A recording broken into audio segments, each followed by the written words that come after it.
Tu bazum për vojën tone, a ka shumë njerëz që mendojnë që dinë me notu, po në fakt nuk i kanë bazat e duhura? Po,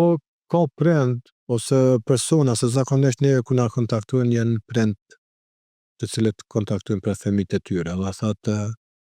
profu në du me pru fëminat, edhe pse dem, po veç po kanë dëshirë me largu pak për rutine, për safari jetës, pa aktivitet, po du me kyç. Ndërsa kur e bon ato testimet fillestare dhe e shet që fëmija nuk është që dinat, e ka dëshirën për me notu, e ka dëshirën për me kalu një sipërfaqe t'ujt, por jo që dinat. Kështu që na i tregona nivelin, e bona një farë lloj regjistrimi të fëmijëve, dhe çfarë aftësish i ka, pastaj fillojna në aspektin profesional që duhet me praktiku, hapat e partnerit, e kështu me radhë. Sa rrezikojnë ata që nuk dinë not?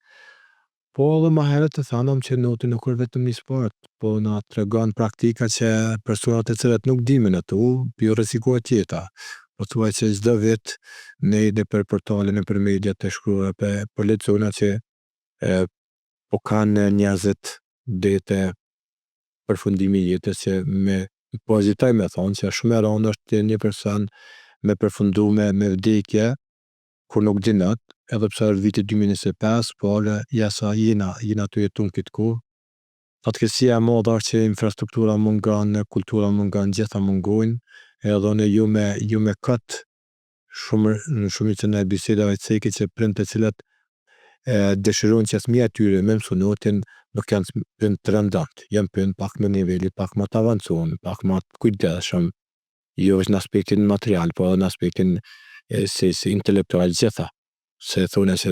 për me praktiku notin nuk është një sport i lehtë, nuk është sport që në kushton, është një prej sporte më të shteta që kushton, por prapse benefitet përparësitë të mira që i sjell noti nuk kompenzohen me asnjë çmim.